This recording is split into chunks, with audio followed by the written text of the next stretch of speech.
Génesis capítulo 28. Y quiero arrestar su atención al verso número 10. Para el beneficio de la brevedad, solamente vamos a abarcar 3 versículos en lectura y compartiremos esta historia completa.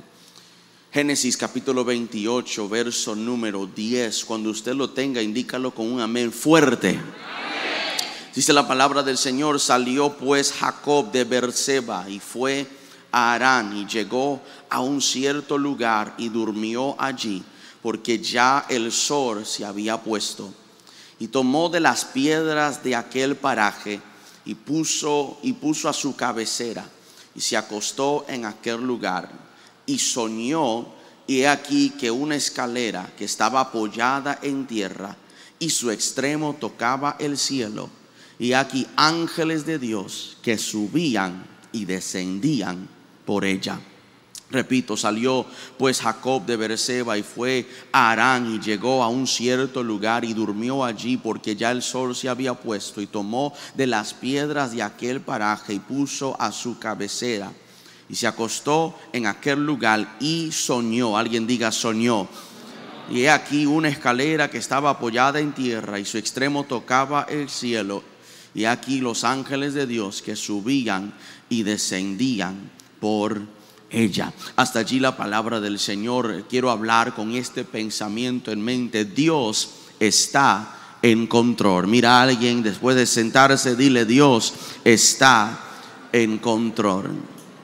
Dios está en control. Y si pudiéramos analizarlo con un subtema, hablaríamos acerca de los pactos peligrosos que Dios nos da. Mis queridos hermanos, la historia del Génesis trata sobre la relación de Dios con las personas que Él creó a su imagen.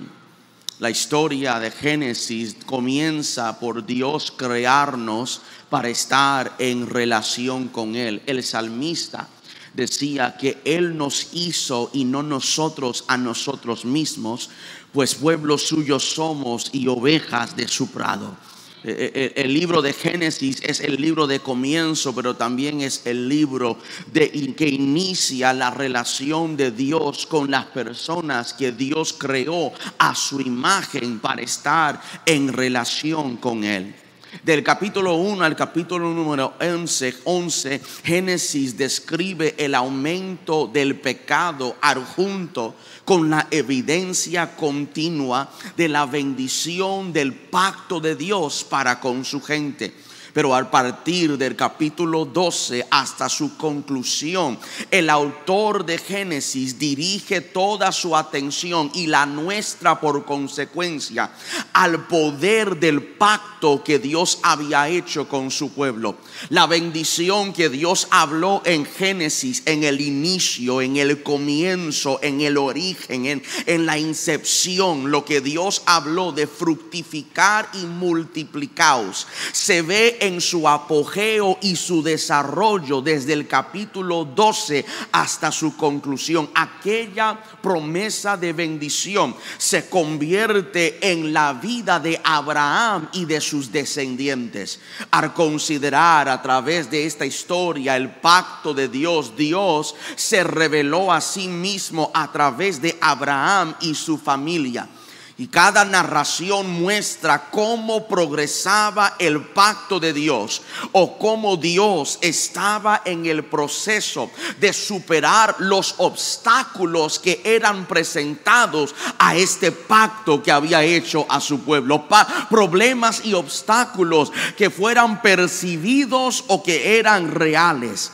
Y en las historias de personas como las que hemos considerado de Jacob y su hermano Esaú y toda su familia, muestra que Dios extiende la familia de Abraham a la siguiente generación. Al considerar esta historia de Jacob, de su familia, podemos también considerar y mostrar cómo los obstáculos del favoritismo algunas veces dañan las promesas y las bendiciones de Dios. También en esta historia el tiempo no nos da para hablar de el carácter defectuoso que puede amenazar la existencia de un pacto. No tengo el tiempo para hablar de los obstáculos de la preferencia y los obstáculos del carácter defectuoso, pero en esta historia vemos cómo estas cosas comienzan a desarrollarse en la vida de Jacob. Si usted me permite recapitulártelo, Dios le dio a Isaac y Rebeca 2 hijos y les dijo que el hijo menor, Jacob, se convertiría en la cabeza de la familia. Jacob, de acuerdo a la promesa de Dios o la profecía de Dios hablada sobre Rebeca, Dios le decía que el menor sería la cabeza y el mayor serviría al menor. Pero el problema, Yesenia, de esta historia es que Jacob tomó el asunto en sus propias manos y engañó a su hermano mayor, engañó a su padre. Y oye, estaba luchando por una bendición que ya era de él. Y muchas veces, y usted todavía piensa que yo estoy hablando de Jacob, pero colóquese usted en ese escenario, porque cuántas veces en nuestra inmadurez le hemos orado al Señor: bendíceme, bendíceme, cuando Dios dice: ya tú eres bendecido. Y tú llegas a la iglesia y pides, y Dios necesito, y Dios yo quiero, y engañas a gente. Ven acá, y como Jacob tratas de decepcionar o de negociar con Dios para que Dios te bendiga con algo que ya Dios declaró desde la eternidad que era tuyo. Tú estás peleando por algo que ya es tuyo. Déjame decírtelo de esta manera: el creyente no pelea para la victoria, el creyente pelea desde la victoria. No. Usted y yo no luchamos para la victoria, usted y yo luchamos desde la victoria. Por eso cuando te preguntan dónde está la casa, tú le dices: no lo tengo todavía. ¿Dónde está el milagro? No lo tengo todavía. Yo no voy a seguir en esta temporada de mi vida peleando por algo que Dios dijo que ya es mío. Lo único que yo tengo que hacer es esperar en el tiempo de Dios y apropiarme de lo que ya es mío. Pablo dijo en Efesios: bendito sea nuestro Padre que nos bendijo con toda bendición en los lugares celestiales. Juan dijo: yo deseo que así como prospera tu alma, que también prosperes en todo. ¿Por qué? Porque yo no tengo que pelear por algo, oye, que ya tiene mi nombre. Pero Jacob tomó el asunto en sus propias manos y comenzó a engañar a la gente. De por sí el nombre de él significaba engaño, suplantar, decepcionar, y él comenzó a vivir a la altura de ese nombre. No tengo el tiempo para entrar detalladamente a explicarte cómo es que esta historia nos enseña, oye, que Dios cumple sus promesas incluso sobre obstáculos aparentemente abrumadores. Dios, lo que a ti te limita, lo que a ti te hace sentir impotente, lo que a ti te obstaculiza, a Dios no lo obstaculiza. Lo que te hace sentir a ti ansiedad, a Dios no padece de los nervios. Lo que a ti te limita, a Dios no le limita. La vida de Jacob, esta historia nos enseña, aquí alguien tiene que adorar, que Dios obra aún a través de personas imperfectas. Eso era para 70 de ustedes que anoche estabas en un lugar que no debía de estar, pero hoy Dios te permitió que te levantara, porque Él obra a través de gente imperfecta. Pero también la vida de Jacob nos enseña que nuestras decisiones, óyeme, nuestras decisiones pueden tener consecuencias desastrosas, oye, pero nunca frustran el plan de Dios.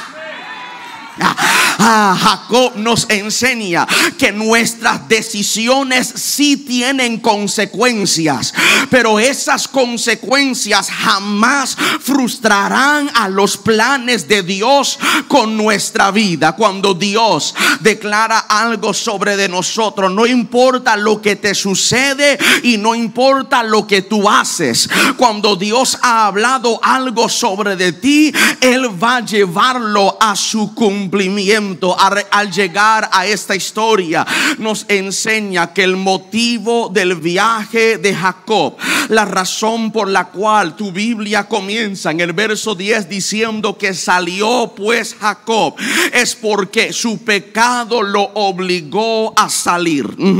Su pecado lo obligó a salir. Sus malas decisiones, su actitud de decepcionar, su deseo de engañar a la gente, lo obligó, lo esforzó a que él tuviera que salir huyendo. Pero aún corriendo, escapando, huyendo, Dios decidió encontrarlo en aquel lugar para reconfirmar que Dios todavía tenía un plan con su vida. Qué bueno es saber, por más que usted trate de dañar lo que Dios ha declarado sobre de ti, la palabra del Señor se va a llevar al cumplimiento. No importa lo que usted haya hecho. Mira, yo he aprendido que cuando tú eres ungido por Dios y cuando Dios tiene un plan contigo, cuando Dios ha hablado algo sobre de ti,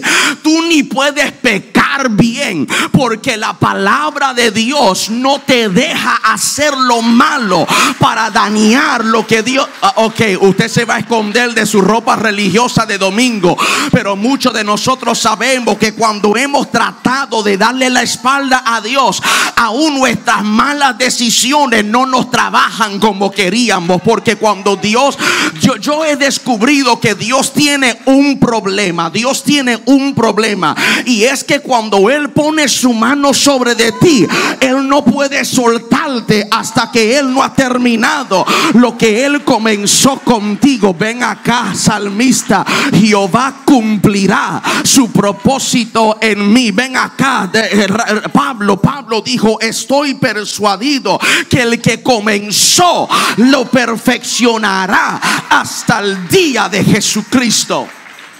Entonces Jacob está en este lugar por su mala decisión. Nosotros que somos pastores entendemos esto, que muchas veces nosotros, nuestros creyentes, nuestros feligreses, nosotros los vemos a ellos, óyeme, orando por cosas, orando por milagros que no necesariamente necesitan si tuvieran un poco más de carácter. No. Pastora, estamos tú y yo aquí nada más. Estamos tú y yo aquí. Pero no le sigas pidiendo a Dios por un milagro económico, cuando buen mayordomía te ayudará a manejar tu finanza. No reprendes al diablo por la enfermedad que tú tienes, cuando tú sabes que dejaste de ir al doctor, al médico, al dentista. Sale cuando está frío. Se me fueron la gente. Ok, ven acá. Ciérreme la puerta, los diáconos. Gracias. Tú no debes de estar orando al Señor por algo que tú puedes recibir si tienes buen carácter. Pero por el carácter defectuoso de Jacob, se encontró él en el lugar que él mismo se puso. ¿Sabe cuántas veces nosotros nos metemos, nosotros nos metemos en problemas y luego le oramos a Dios que nos saque a nosotros del lío en que nosotros mismos nos hemos metido? Dios encuentra a Jacob solo, Ve, la soledad tiene una connotación tan negativa, cuando muchas veces Dios necesita que te encuentres solo para Él encontrarse contigo. Muchas veces tu Biblia dice que no contenderá para siempre el Espíritu de Dios con el hombre. O sea, Dios no va a pelear contigo mientras tú todavía tienes recursos, mientras todavía tienes un contacto que puedes llamar, mientras todavía tienes un abogado a quien puedas apoyarte, mientras todavía tienes un doctor a quien puedes conseguir referencia. Dios dice: mientras tú sigues con tus intentos, yo me voy a echar para atrás. Pero cuando no tienes nada, cuando llegues al final de tú mismo, cuando te encuentres solo, que no tienes almohada donde acostarte, que tu cama es piedra y tierra, entonces es que yo entro para encontrarme contigo. La historia de Jacob nos enseña que la religión nos deja buscar a Dios, pero la relación deja a Dios buscar a Jacob. Jacob llega a una ciudad llamada Luz, y allí posó precariamente en las afueras de la ciudad, y probablemente comenzó a reflexionar. Reflexionó en el pasado, de las malas decisiones que había tomado, de las veces que había engañado a su hermano, de las veces que no había ayudado a su madre, de las veces que había hasta decepcionado a su padre, y ahora se encuentra separado de su casa y de su familia. Comenzó a reflexionar sobre su pasado, pero también de su futuro incierto, porque como había abandonado a su casa, todo lo que le pertenecía a él estaba en ese lugar. Todo lo que Dios le había hablado de que ahí iba a serle grande, de que su hermano mayor le iba a servir a él, por sus malas decisiones, ven acá, había abandonado la casa de su bendición. Y cuántas veces nosotros hemos abandonado el puesto, la casa, el lugar, la ubicación donde Dios ha hablado sobre de ti, que serías bendecido en aquel lugar. Sabe, el enemigo no puede hacer nada que Dios no le permita que haga. Él no puede destruirte, él no puede matarte, pero algo que el enemigo sí intenta hacer es que tú abandones el lugar donde Dios te plantó. Ven acá, Eclesiastés: y si el príncipe se exaltare contra vosotros, no abandones tu lugar. Yo vine a hablarle a un líder bajo el sonido de mi voz, que en estas últimas semanas el enemigo ha estado susurrando en tu oído que si te mueves de tu puesto a otra iglesia, posiblemente te dan algo mayor, te dan una oficina, un reconocimiento. Vive Jehová y vive mi alma, no abandones la casa de tu bendición, porque cambiarás una cama cómoda de bendición por una cama de tierra y de piedras.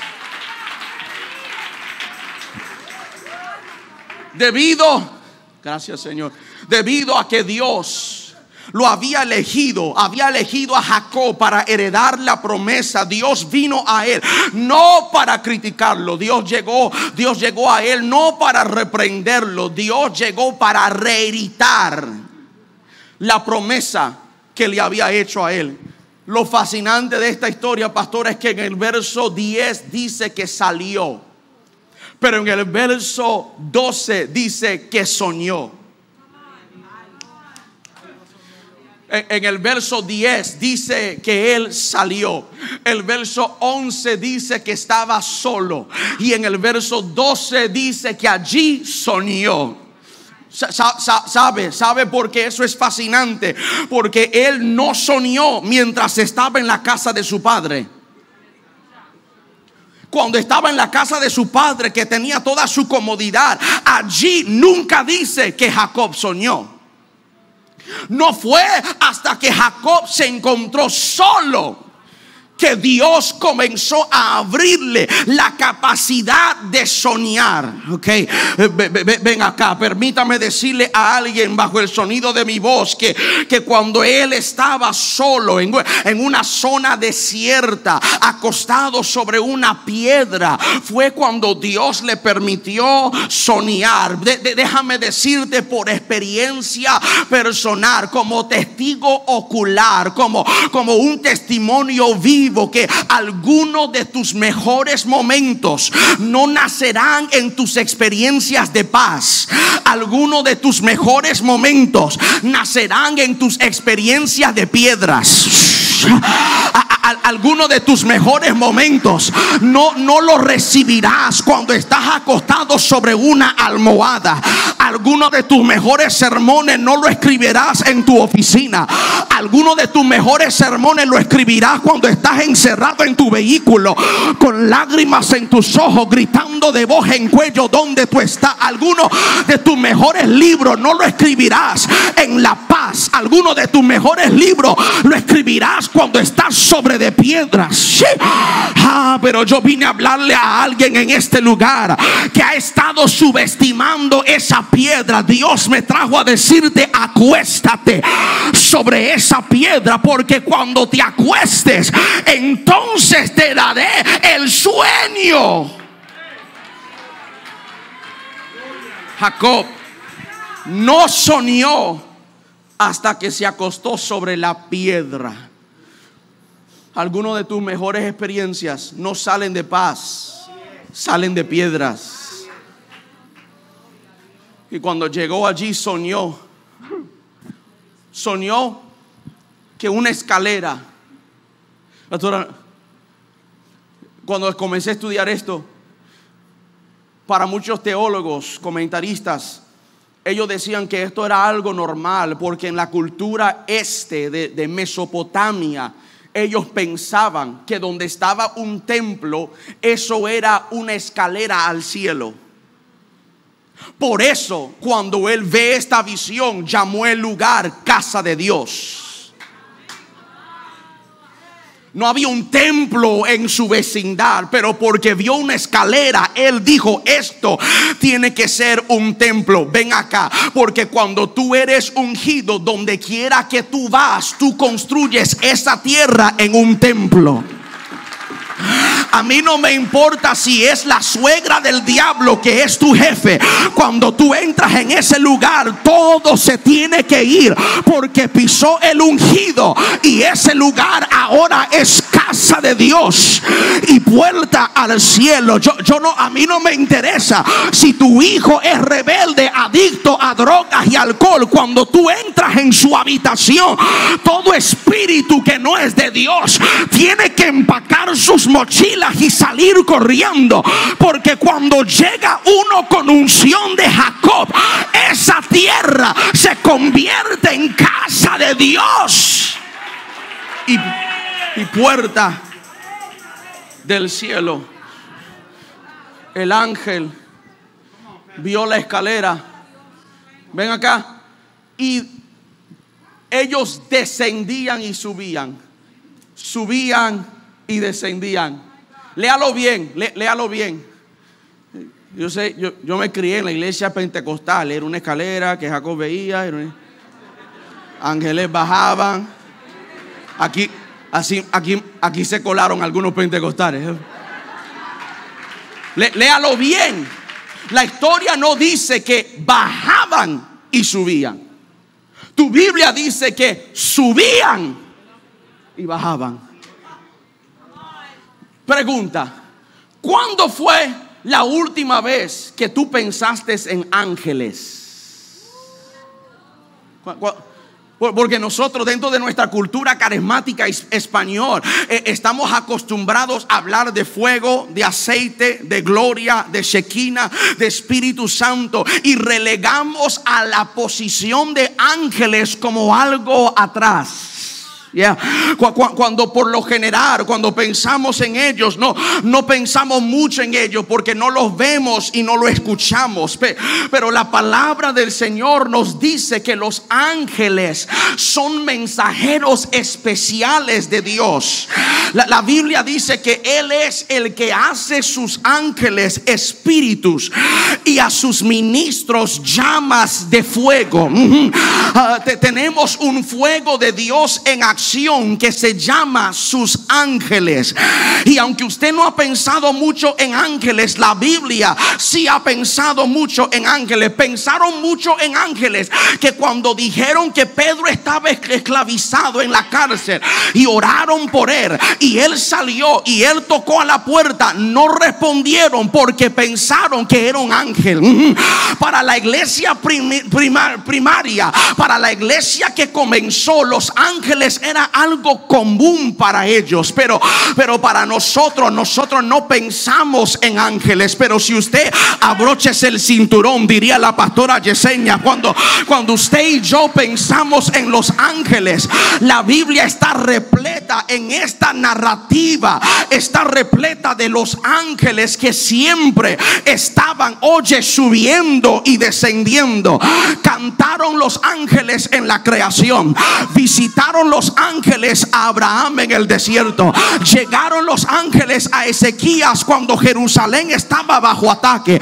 Un ángel destruyó a 180,000 soldados. Los ángeles anunciaron la venida del Mesías. Los ángeles cantaron en el nacimiento de Jesús. Los ángeles ministraron a Jesús en su tentación. Los ángeles estuvieron con él en el huerto de Getsemaní, y cuando Jesús ascendió al cielo, los ángeles lo estaban esperando con su banda y con su coro, adorándolo cuando él subía.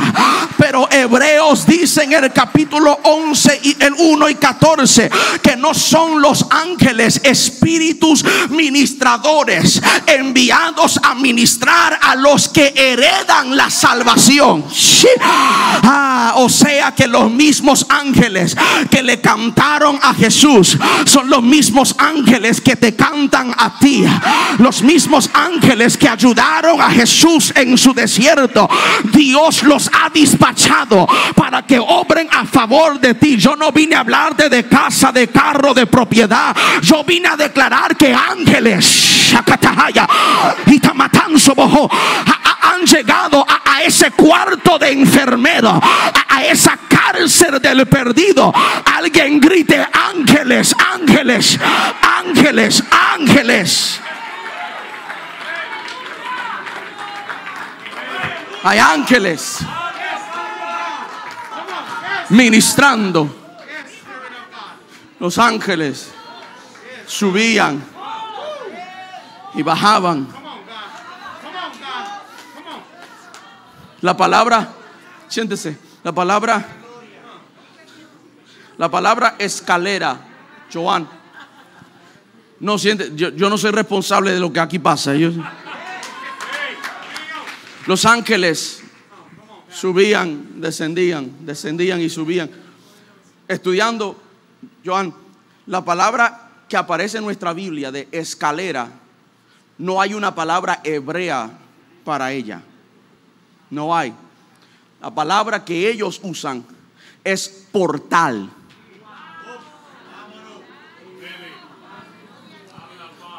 Reina Valera dice que era una escalera que él veía, pero en el Talmud dice era un portal que se abrió en el cielo.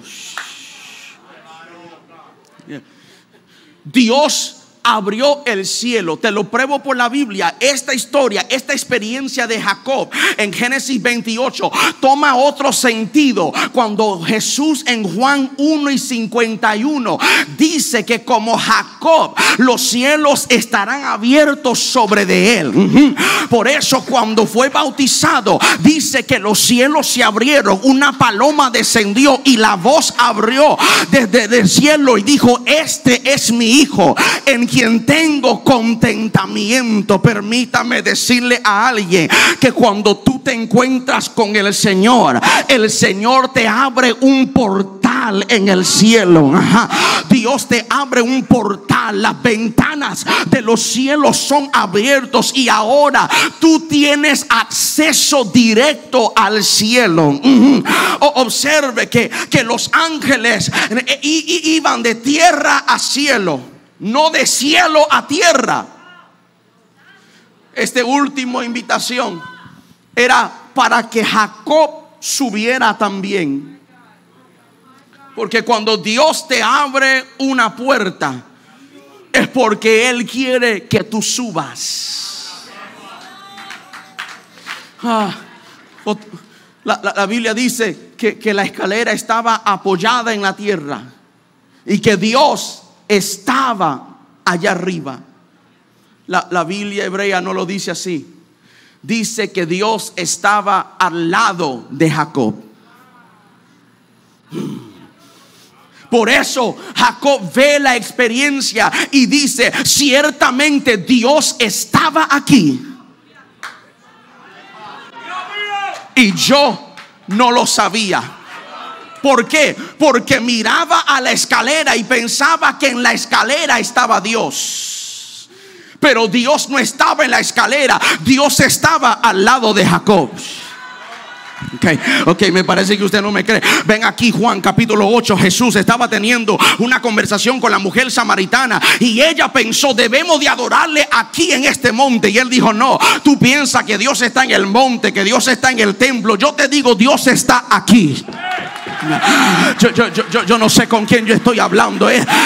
Por eso la pandemia no pudo detenernos, porque nosotros sabemos que Dios no está dentro de este edificio. Dios está aquí y está en nosotros. Por eso, donde quiera que usted va, tú no tienes que temer, porque mayor Él es que está en nosotros que el que está en contra de nosotros. Dios está aquí. Colocó la escalera y allí ve la visión. Con esta puerta abierta, el Señor le habla a él y le dice: te prometo que voy a estar presente en cualquier circunstancia que fuera antes de ti. Ve, en aquellos días, voy llegando a mi conclusión. En aquellos días la gente tenía la idea de que cuando salías de la casa de Dios, dejabas a Dios en la casa.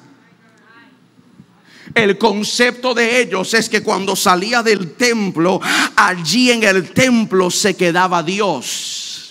Pero cuando Dios habla con Jacob, le dice: yo estaré contigo donde quiera que tú vayas.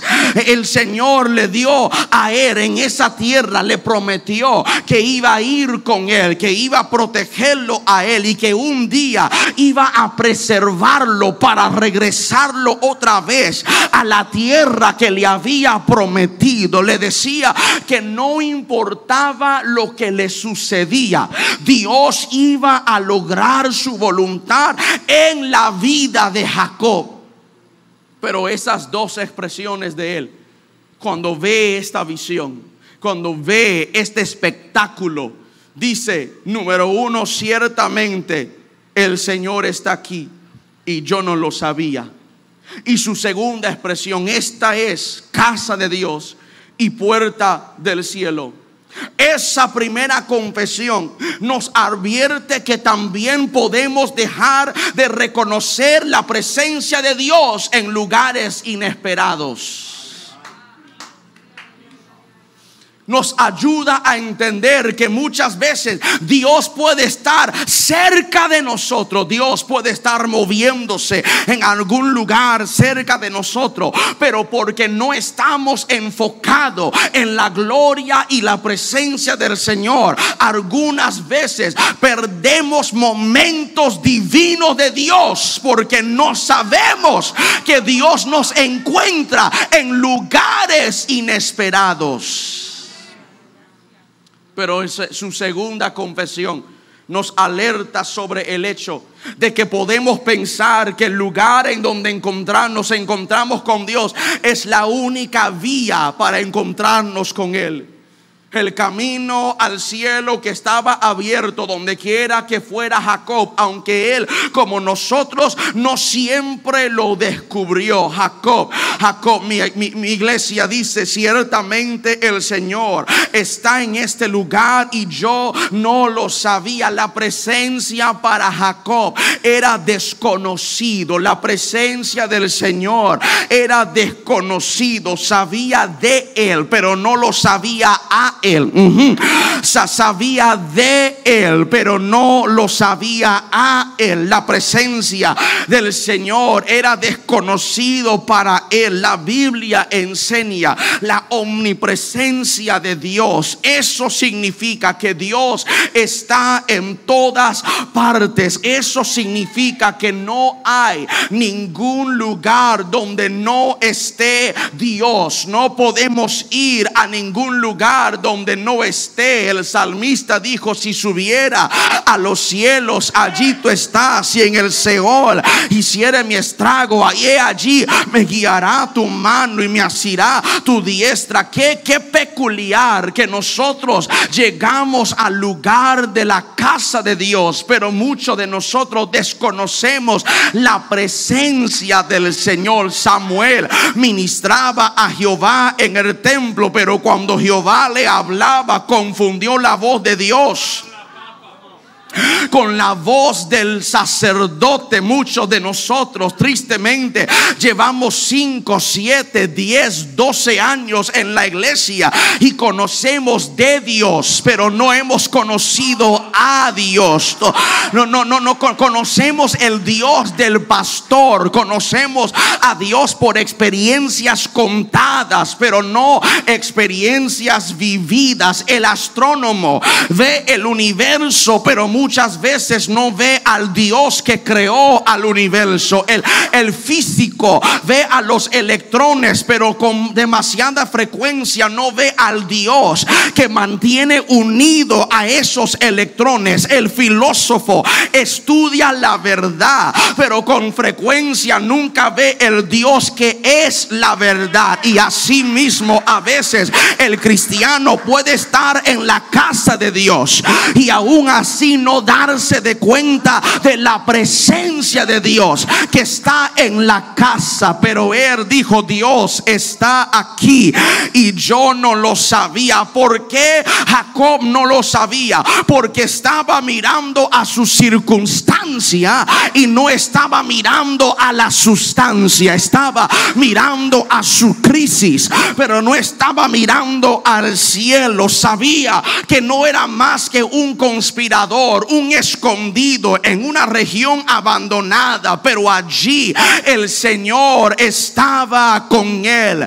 Y esa puede ser tu situación hoy. Esa puede ser tu historia hoy. Puedes sentir que te encuentras en una situación difícil, en un matrimonio difícil, en una situación económica difícil, o en un camino que te sea difícil. Pero hoy el Señor te dice: estoy contigo en este lugar. Oye, aunque tú no lo sepas, Dios está aquí. Fue lo que dijo Jacob: Dios está aquí. Mi amado hermano y hermana, Dios tocará tu vida si estás abierto a que Dios te toque. Si estás dispuesto a que Dios se te revele, Dios se moverá a favor tuyo. Si tan solamente tuvieras ojos espirituales sincronizados con el mover de Dios, sabrá que el Señor está en este lugar. Si la situación tuya es difícil, tú tienes dos opciones.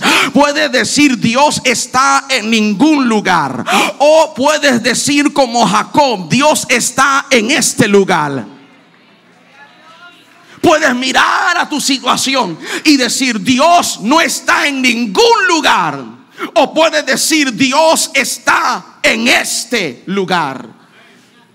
Cuando él vio este escenario, Génesis 28, 17 agrega que él tuvo miedo.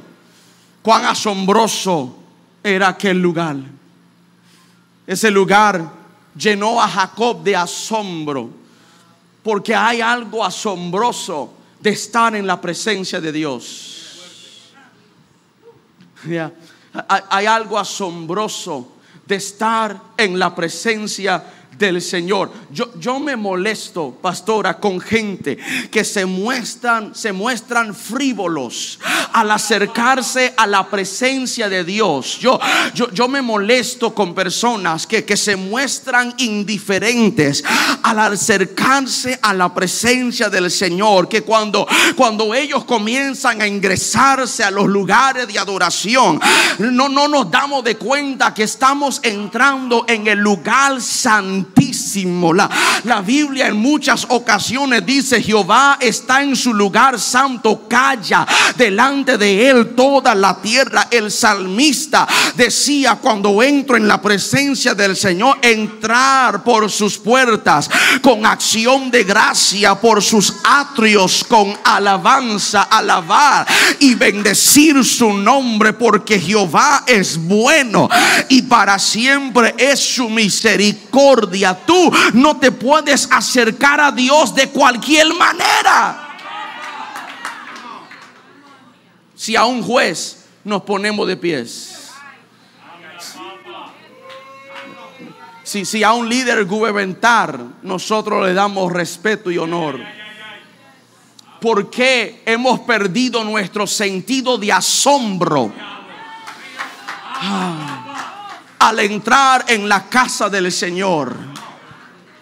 Somos indiferentes. Si Dios te mueve, amén. Y si Dios no se mueve, amén. Di mis pesos pentecostales, me voy. Di mi ofrenda normal y Dios estaba aquí, pero yo me voy. Tú puedes estar en el mismo lugar donde Dios está y recibir una experiencia diferente.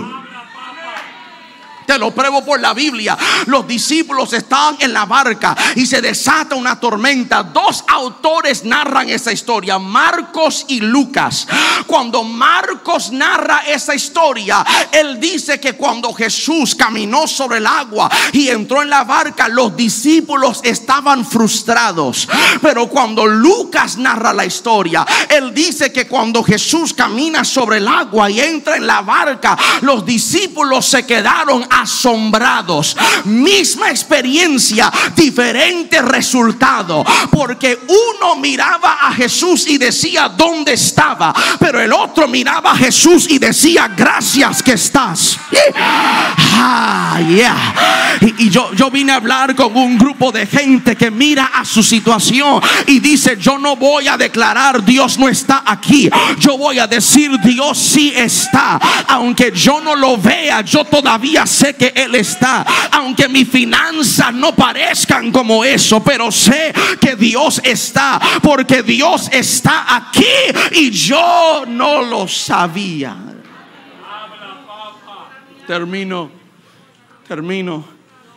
La historia dice que cuando terminó la experiencia, llamó el lugar Betel, casa de Dios, puerta del cielo.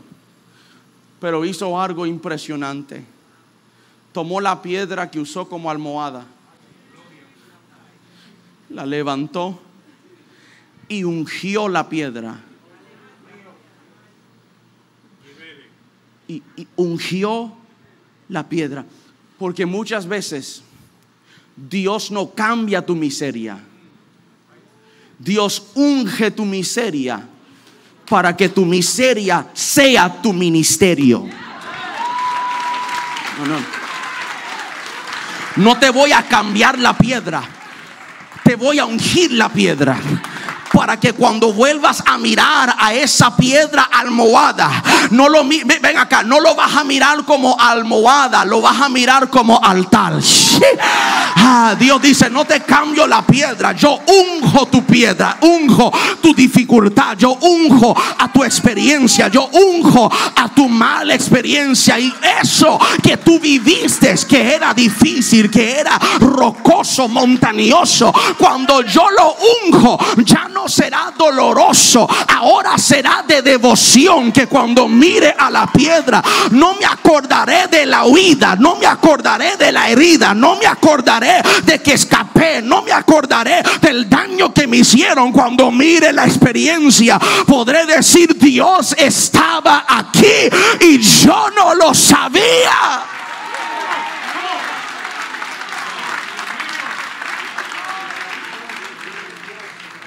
Porque Dios, aleluya, Dios no cambia tus piedras. Dios unge a tus piedras para que lo que fue tu almohada ahora sea tu altar. Y se fue de ese lugar y Dios le prometió que volvería otra vez. ¿Cuándo fue que volvió? Volvió a Betel, donde luchó con un varón. Fue el mismo lugar donde volvió a encontrarse con el Señor.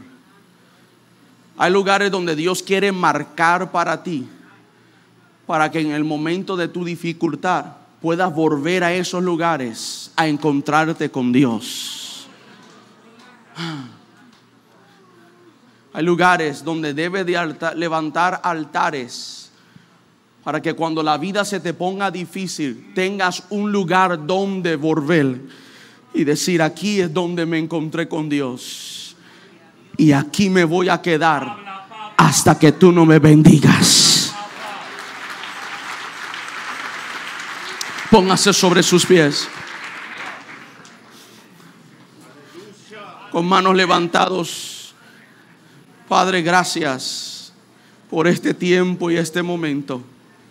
Gracias por tu palabra, tu pueblo y tu presencia.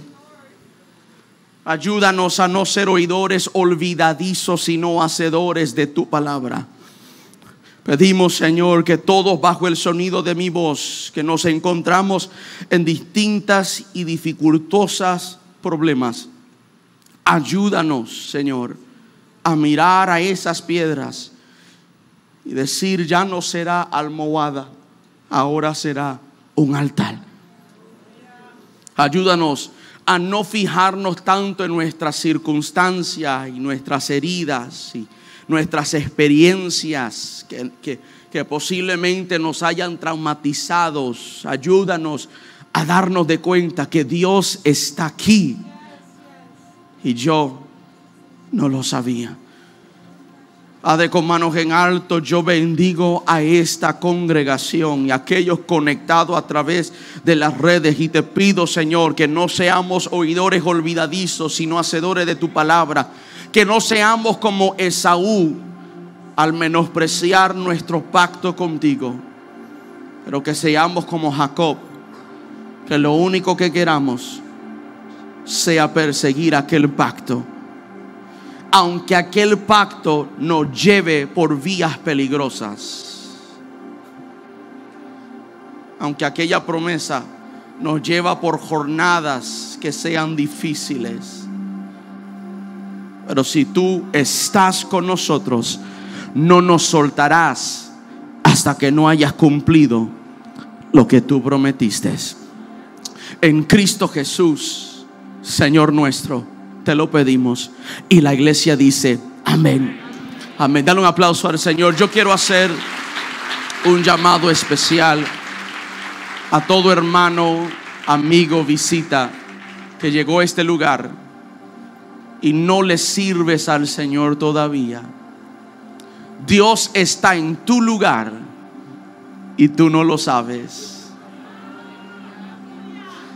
Aún al pecador Dios aguarda para poder traerte a su propósito. Nos quedaríamos aquí todo el día contando experiencias de cómo cuando vivíamos en el pecado, aún en el pecado Dios nos hablaba y decía: salte de allí. Aún en tu camino Dios te libró de accidentes que tú no sabías, porque tenía un plan y propósito contigo. Si tú estás aquí, Jacob, te llamo, porque Dios está en tu lugar y tú no lo sabes. Pero si hoy quieres dar tu vida al Señor, levantar tu piedra y convertirlo en un altar a Dios, yo te invito a que te acerques ahora mismo.